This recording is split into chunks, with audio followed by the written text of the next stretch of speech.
Living Leesburg. Happy Easter and happy spring to everyone. The theme for 2023 is Living Out Loud, and our focus for the month of April is the power of vulnerability.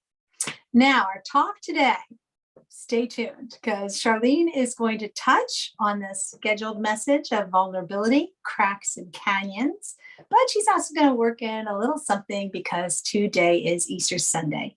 We're so glad that you joined us here today. Please feel free to add to the chat or the comments section any prayer requests or celebrations that you would like us to include later when we have our spiritual mind treatment, which is a form of affirmative prayer, and that will be later on in our service. But for now, just sit back as we officially start off our service with this welcoming video. Please join us as we create our sacred space. We set our intentions of deepening into our awareness and practice of our 5 pillars of spiritual living by lighting this candle in our virtual world. Our first pillar is sacred study, represented by the divine quality of truth. We use this pillar to recognize the importance of an open mind and the power of our minds. The second pillar is affirmative prayer, represented by the divine quality power.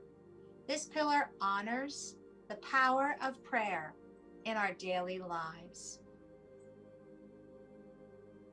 Our third pillar is meditation and the divine quality of peace.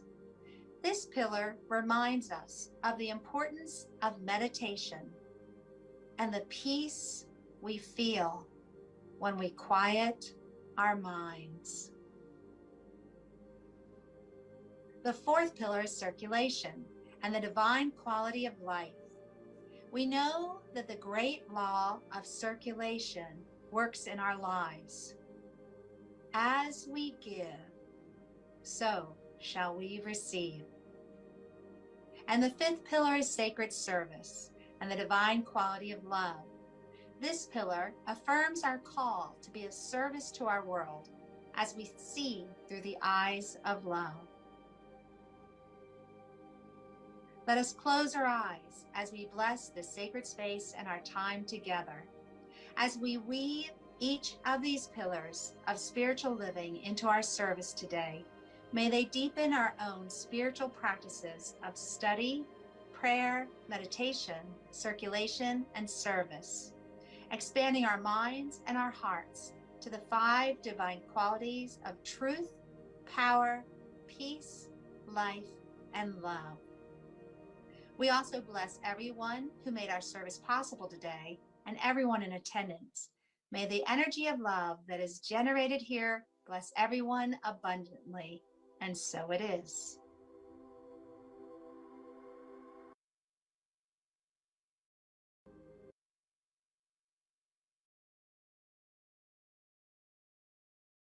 And so it is. Good morning and happy Easter. I am going to take us through a meditation a little later on in our service today to sort of account for bringing the Christ, which we worship and which we love and which we use as a wonderful example, whether you worship or not, that's a weird word, but I'm going to take that in and we're going to bring the Christ within and we're going to recognize the Christ within. So I will directly go right to Leah, who has some, you know how Leah is. She has some amazing music planned for us. So Leah, you're up, my friend. Good morning and happy Easter, everyone. It's a bright, beautiful day here, as I'm sure it is there. This is a song we've shared together before, so I hope it will be familiar and you'll feel like singing along. The lyrics are, keep your heart wide open, though the waves want to push you around. You've got to keep your heart wide open until your faith brings you back to solid ground. Keep your heart wide open, though the waves want to push you around. You've got to keep your heart wide open until your faith brings you back to solid ground. Let's sing that again. Keep your heart wide open, although the waves want to push you around.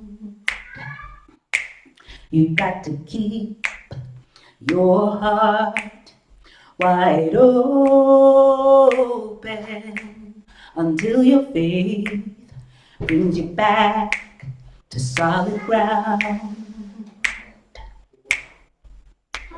I'm gonna keep, I'm gonna keep, I'm gonna keep my heart wide open. Although the waves want to push, although the waves want to push me around, I'm gonna keep, I'm gonna keep, I'm gonna keep my heart wide open until my faith brings me back, until my faith brings me back to solid ground.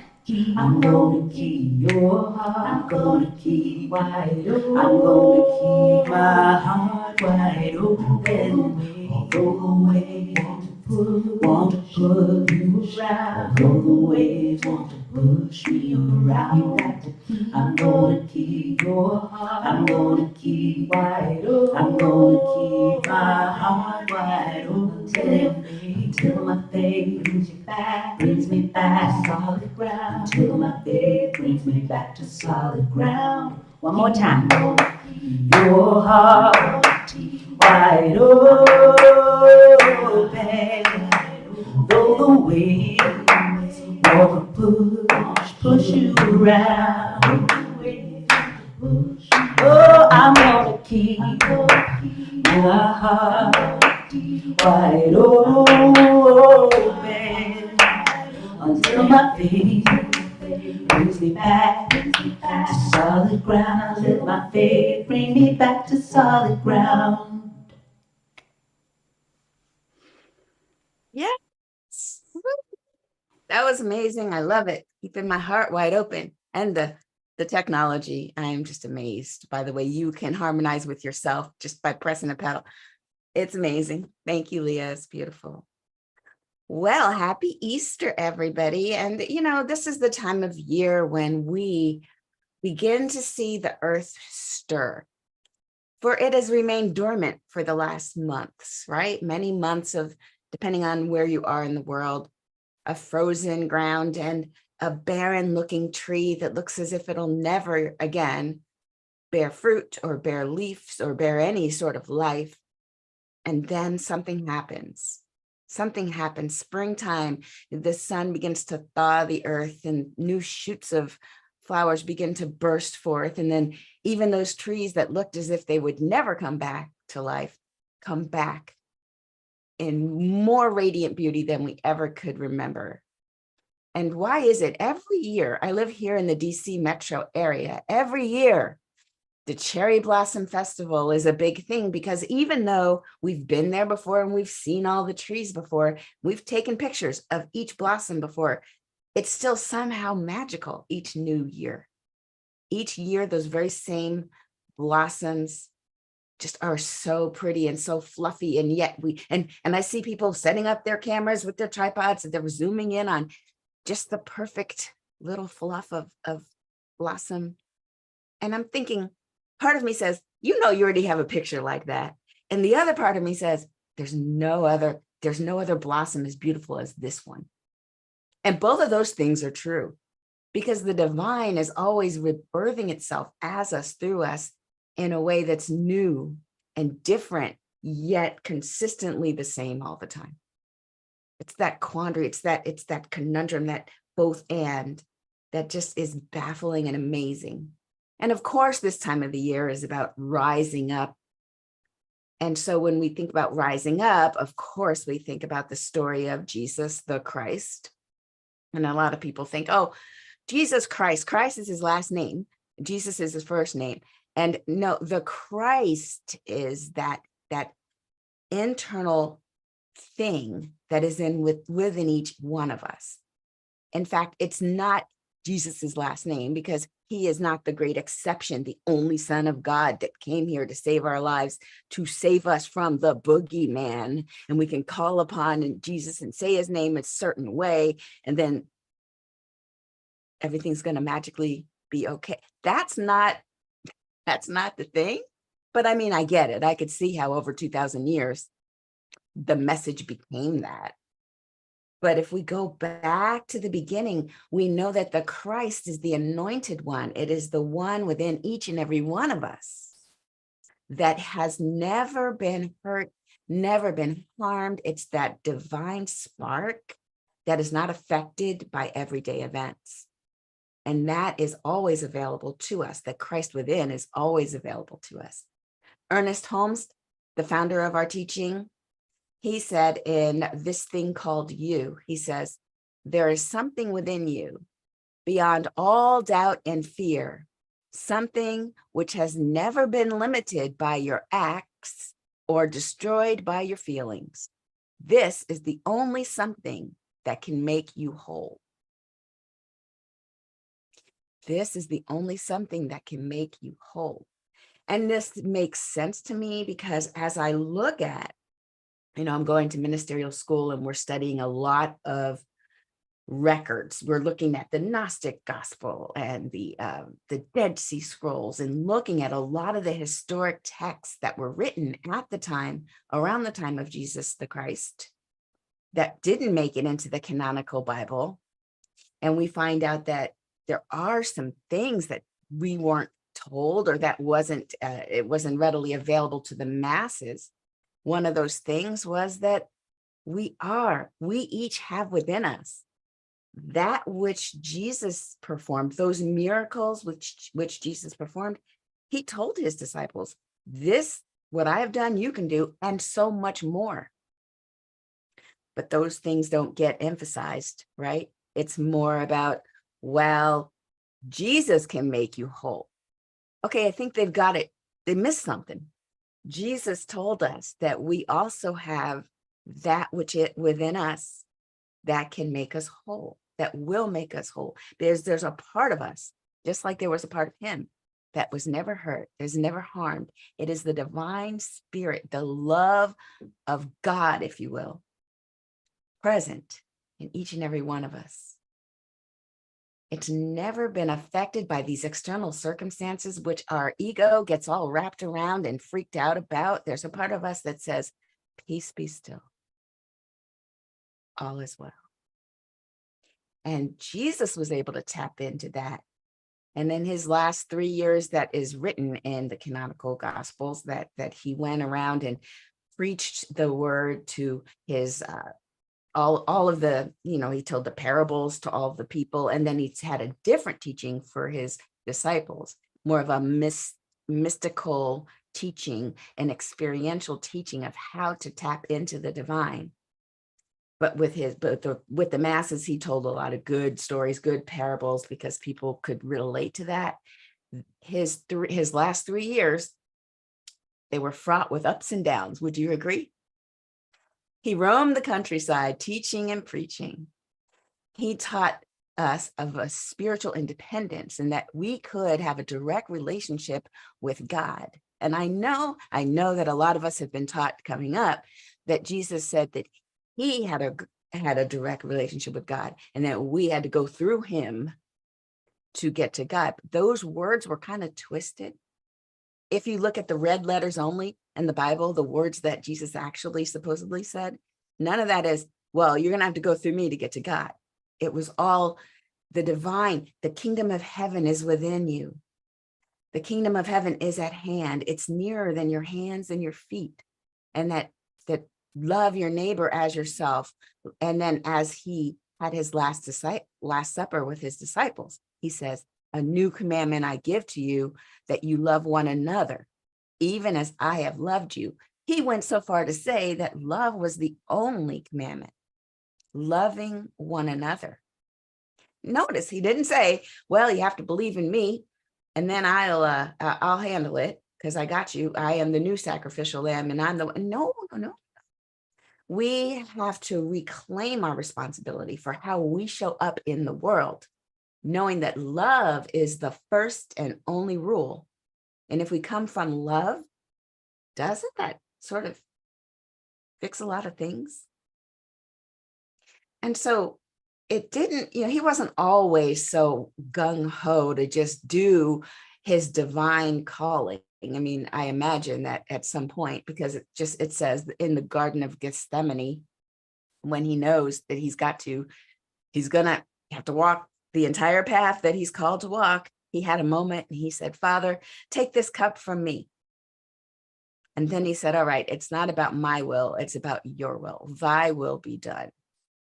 Of course, that Good Friday, then he was found guilty of blasphemy. The same people who had placed him on a pedestal were calling for his death within days. And this is why I take a moment and I say, I love it when people say, oh, you're wonderful, you're great, you're terrific. But there's a part of me that goes, oh gosh. Because to the degree that they hold you up, sometimes they can't wait for you to fall. Well, I mean, it's almost as if some raise you up in order to shut you down. So I get a little nervous. I'm okay with somewhere in the middle, like not too much praise and not too much disdain, somewhere right around, I'm no better or worse than everybody else. Because sure enough, he was crucified. And even as he was crucified, he finally said, he did say, forgive them, Father, they know not what they do, which is a big thing, because how many times have we been able to forgive people in the moment that they're being terrible to us? That's quite a leadership example. And then he says, when he was crucified, it says in Luke 23:43, he says, truly, I tell you, this day you will be with me in paradise. And then, as you know, the resurrection, this is Easter Sunday. This is what we celebrate on this day. He rose above it all. He rose not just out of the tomb, he rose above the confinement of the human experience. If you think about it, like rising above, how many times have we been called to rise above our circumstances? And so even after 2,000 years, we look, some of us in New Thought, we look to Jesus as the great example for what is possible in life. We look to Jesus to represent to us our divinity, our divine heritage. I and my Father are one. That's not just Jesus talking about himself. He's speaking about, and so are we. A lot of times we think that when Jesus says, I am the Son of God, what's implied is, and so are you. And it's interesting how blasphemous it is to the people around him. It was to the people around him. And even if you have friends and family now in traditional teachings, if you say, I am the Son of God, woo, blasphemous, all right? Oh my gosh. But, and so are you, everyone here. In fact, we even go further. I am God. Oh, clutch the pearls and fall off to the side. You are God, and so are you. It's that peace. That peace is what is so important. Each of us are moving around and having our beingness as God personified. So was Jesus. I don't know if it's true that if all he said was, and so are you, if that would have worked, it probably wouldn't have worked. But I'm thinking it definitely works in today's phrases. If we could just say, I am God, and so are you. But it puts a little more responsibility on our shoulders, doesn't it?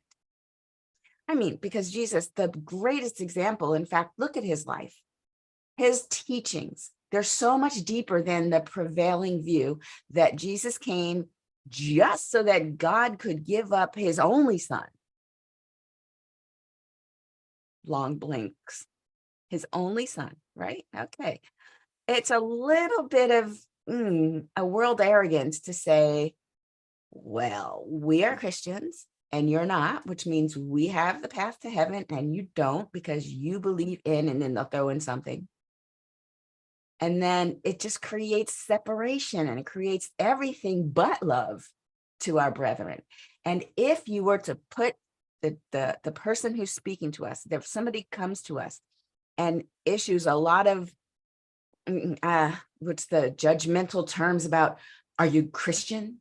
Do you believe in Christ? And they're asking you, like, now you're in like this interrogation, and you're like, okay, wait, what's happening right now?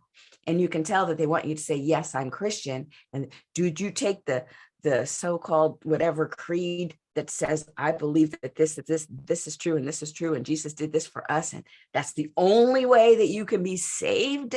And that's when you go, so no. But if the very same people, what I like to do is press the mute button. I think about this. I mentally press the mute button, and then I watch behavior. And so what I see is a lot of times someone who claims to be so Jesus focused is doing everything but loving their neighbors.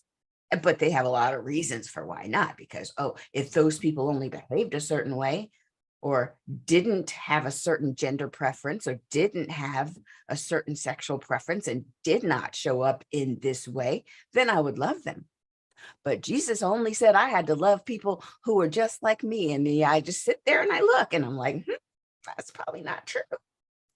Yeah, the Christ whom we refer to in New Thought is really not the hell-threatening Messiah that a lot of others are touting here. We know better. We know different. We don't prey on the crudest human passion in order to snatch people up. We don't make people afraid so that they'll stay. We want liberation for each and every one of the people that come into our presence. And I want each and every person within the sound of my voice to be so loving, so Christ-like, without having to put a label on it, but just being that loving presence that people just feel better when they're around us. They just feel better.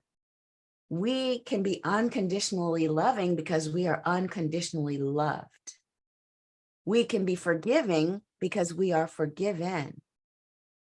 And it all starts with ourselves. If we can just embody the Messiah, that Christ within us, embody it fully. It is already there, but embodying it fully, then we know that we're not just pointing to one radical guy who lived 2,000 years ago, who then we've taken the worst day of his life, the crucifixion, and then made lots of symbols of it and put it everywhere, and then proceed to not behave in a loving manner to our brethren and sistren, if that's a word. So, I mean, I'd rather do the behavior, be the behavior that was exemplified for me by Jesus, than to take the name only and then use it to smack other people around emotionally. It's just my preference. I feel better. And I think that you and I are similar in that way. And in fact, if you think about it, getting saved by Jesus, that plot is way too simple. It's too simple. Oh, everything's terrible. So take one guy, put him on the earth, crucify him, and now we're all good. You just got to believe in that guy. That's way too simple a plot. No, the deeper question is there something bigger going on? Is there a larger impetus? Is there a bigger energy that's living through us? Is that the life we're living? Because in each and every one of us, there are seeds of excellence. And last week, Melinda talked about how vulnerability brings about a container. If we can be vulnerable with others, we can create a container that others feel that they can be vulnerable with us. It creates an intimacy and an openness that allows other people to find out who they are. And we lead that by knowing ourselves. Knowing ourselves, right? We have to know who we are so we can be authentic.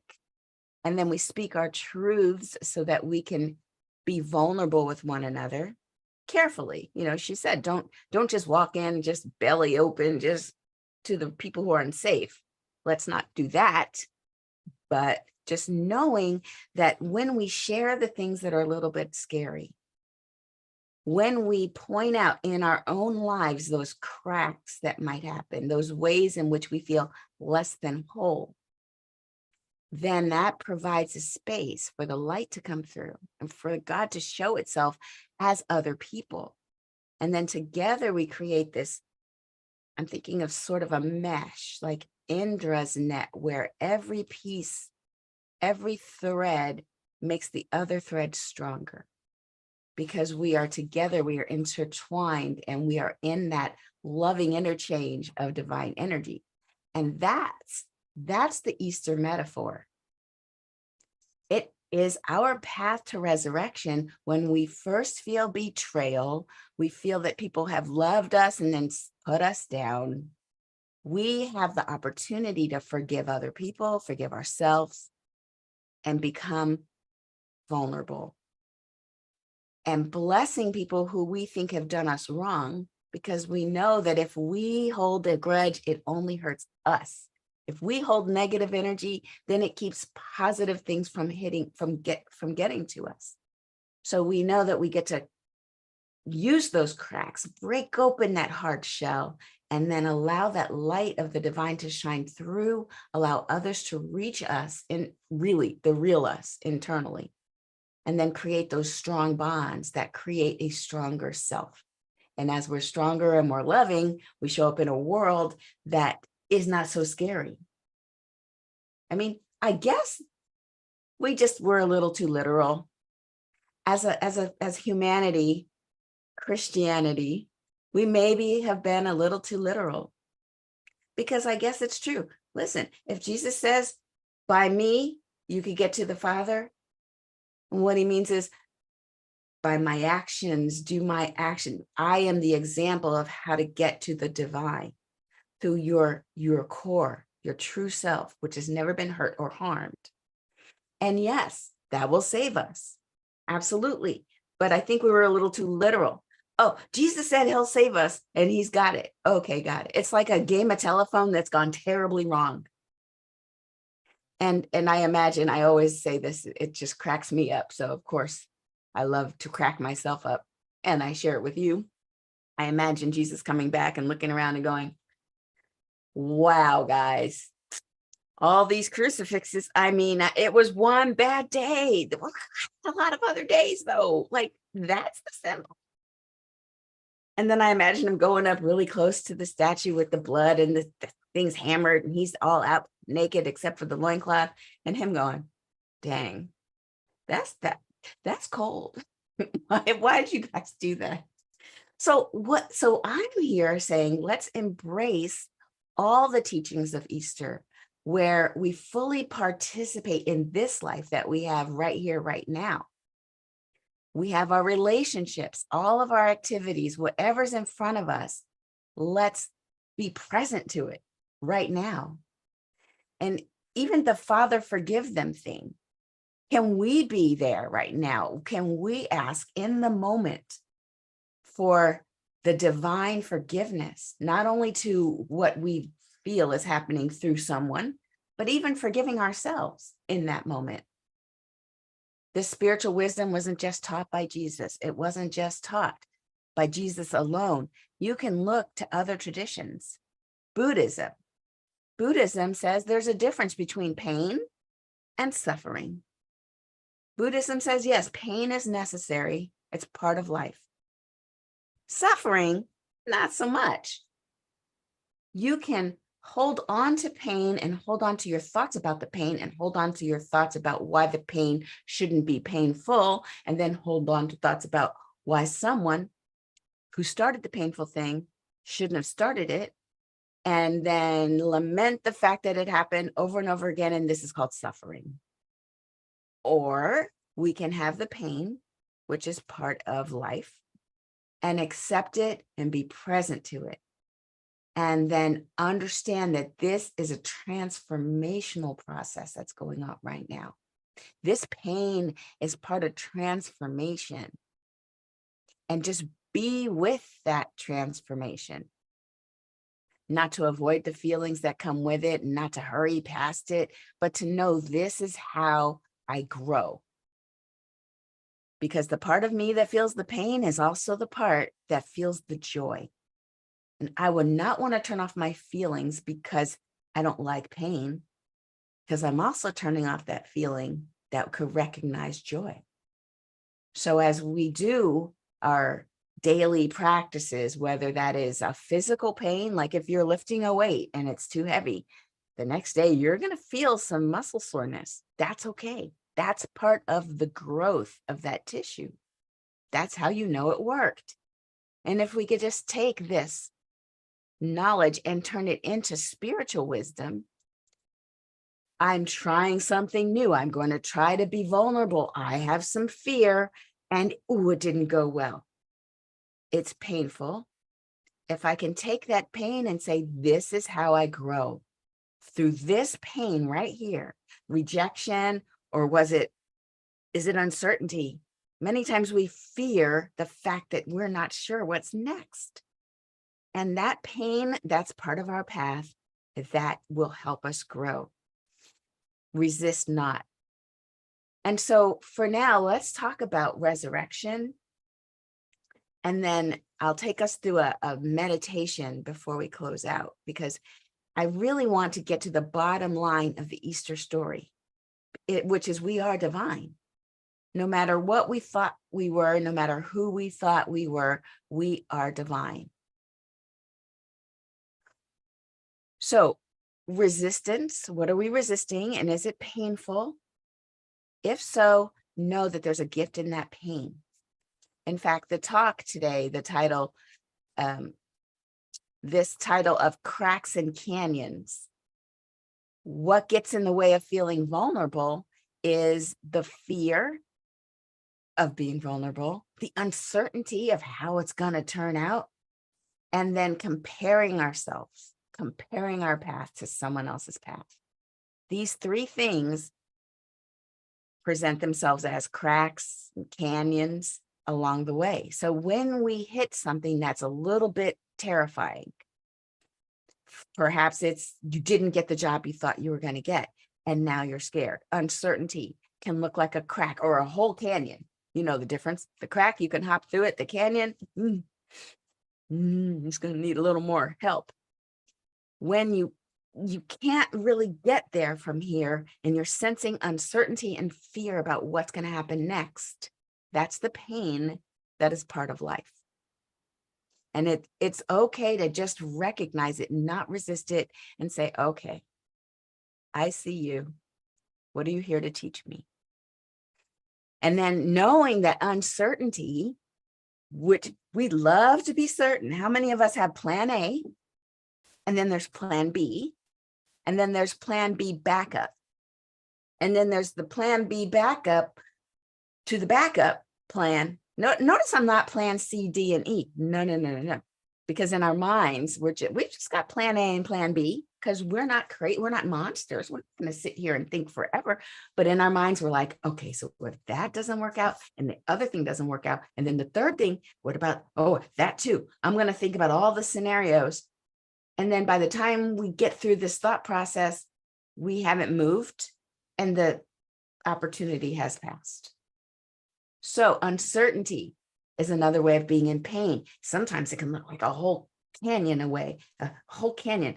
I know I want to get over to that mountain, but there's a crevasse. I can't get past it. The uncertainty, we have to stay in the question. We can't rush to the answers. I know we try. I try.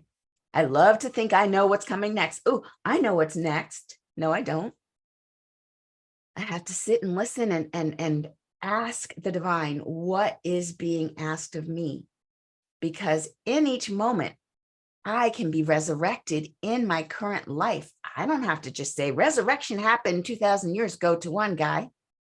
No, this is the story of you and me every moment using this. I die to what is not me, and I am born again to what is me.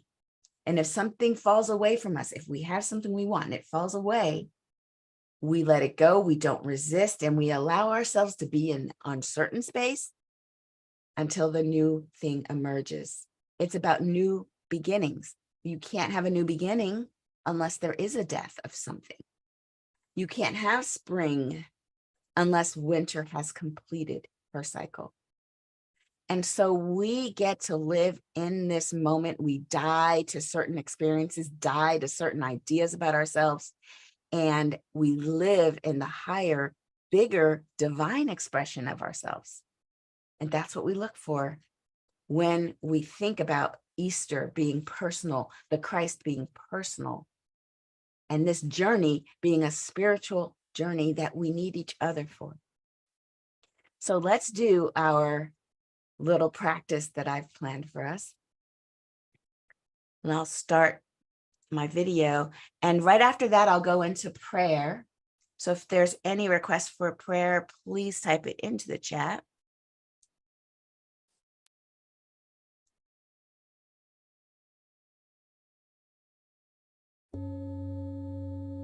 Taking a nice deep breath in and breathing out.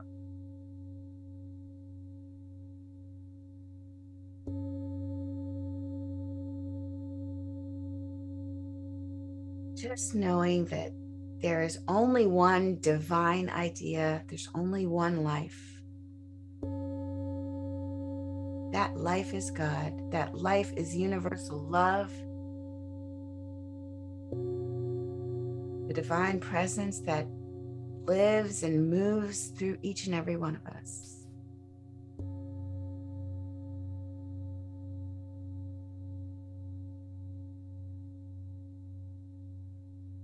And so as we keep in our mind's eye the vision of the inner Christ, that inner high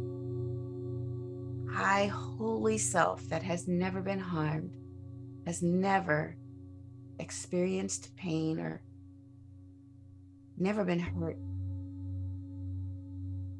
That is the inner Christ.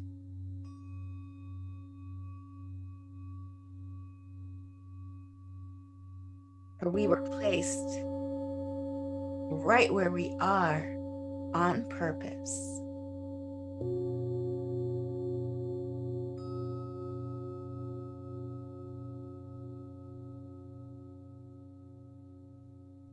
So with this idea of the divine Messiah living within each and every one of us, I'd like you to answer this question. What are some ways in which I play small? For whatever reason, I'm playing small.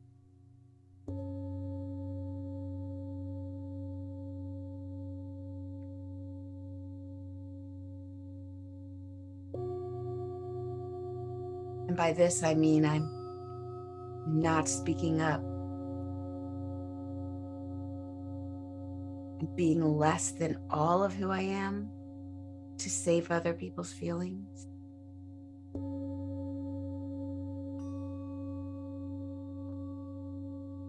Am I being quiet just to get along? In what ways am I playing small?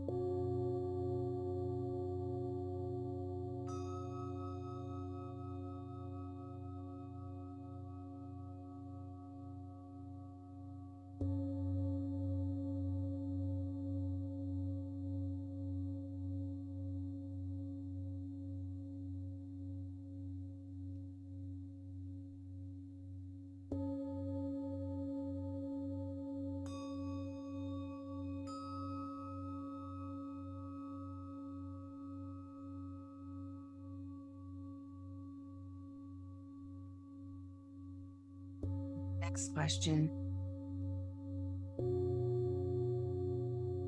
How can I bring a safe space for myself and others to be vulnerable? How can I create a safe space for myself and for others to be vulnerable?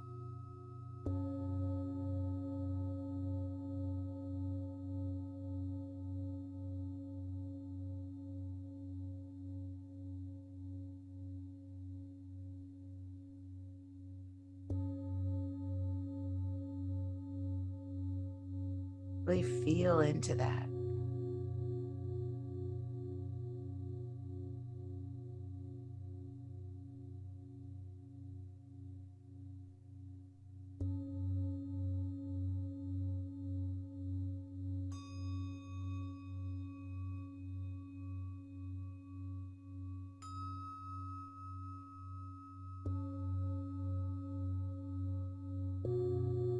Safe space, vulnerability.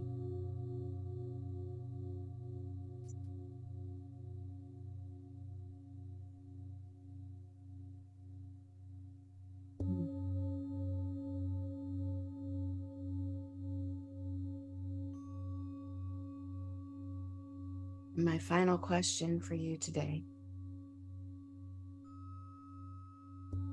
how can I harness the power of curiosity in uncertainty, in times of uncertainty? Now, if you are in right now a time of uncertainty, how can you become curious about that?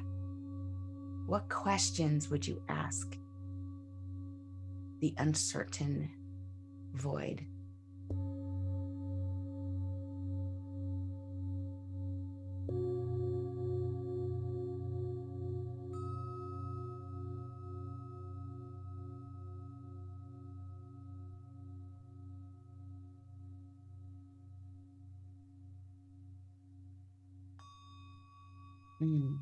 Experiencing this space of curiosity in the face of uncertainty is empowering.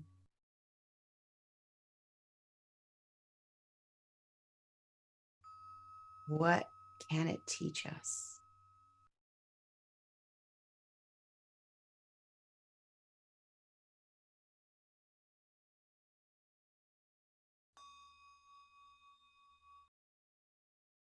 And as we bring our attention back into our bodies,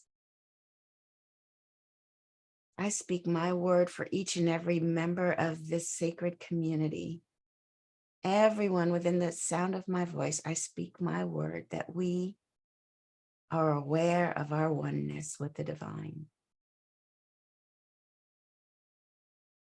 That any sense of separation is removed, and it is now very abundantly clear that we are one with this divine presence.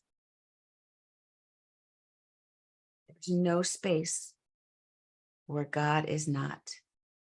It is right here, right now. And so with this divine idea of ourselves as the universal presence of love, of peace, of joy, I speak my word that wherever there is a sense of dis-ease, that is an illusion. That inside that experience is also the divine truth, is only the divine truth of whole perfection. Beautiful harmony acting in its divine order. And anything unlike that is dissipating into the nothingness from which it came. And that the principle of wholeness, health, beauty, love, wisdom, friendship, curiosity, and vulnerability are right here, right now. They are at hand. And this inner Christ, which we nourish, which we nurture, which we celebrate, it is ever expanding, becoming more and more present in our lives. It is always here. But as we bring our focused awareness on it, it grows and it becomes the healing energy that others cannot deny. We are a blessing. We seek to be a blessing wherever we go. We do sacred service and we give of ourselves because we know that as we give of ourselves, we give back to ourselves. And so I just simply am so grateful that this word has been spoken. I know that the moment I speak it, the universe says yes. And so I release my word into the law. I'm relaxing in gratitude. And I release my word. And so it is. Amen. Ashe. Leah. Thank you so much, John. I really appreciate any opportunity to revisit the Bible. I was brought up with a literal translation and understanding of Scripture. So I appreciate any opportunity to revisit them with like-minded folks who are able to see all of the gift of the Scripture as I receive it. And that reminds me of a song that is based on a psalm. And in the book, it says, "This is the day that the Lord has made." I don't use that language anymore. I see God as love incarnate as us and the universe. So I'd like to sing "This is the day that pure love has made." And I hope you'll sing it with me. I hope you've heard it before. It's one of the best gospel songs. Be ashamed to lose all this wealth of gospel music that I was brought up with and that many of you are familiar with as well. So let us take this song and make it our own this beautiful Easter day. It's a call and response, at least part of it is. So I'll sing, "This is the day. This is the day." Oh yeah, that second part is yours. "That pure love has made. That pure love has made." And then I'll sing, "I will rejoice." And you sing, "I will rejoice and be glad in it. And be glad in it." And then together, "This is the day that pure love has made. I will rejoice and be glad in it. This is the day, this is the day that pure love has made." Let's do that again. This is the day, your turn. This is the day that pure love has made. I will rejoice, I will rejoice and be glad in it, and be glad in it. This is the day that pure love has made. I will rejoice and be glad in it. This is the day, this is the day that pure love has made. I will enter these gates with thanksgiving in my heart. I will rejoice, for love has made me glad. I will enter life's gates with thanksgiving in my heart. And I will rejoice, for life has made me glad. Love has made me glad. Love has made me glad. I will rejoice, for love has made me glad. Love has made me glad. Love has made me glad. I will rejoice, for love has made me glad. Okay, you ready? This is the day. This is the day that pure love has made. That pure love has made. I will rejoice. I will rejoice and be glad in it. And be glad in it. This is the day that pure love has made. I will rejoice and be glad in it. This is the day, this is the day that pure love has made. That pure love has made.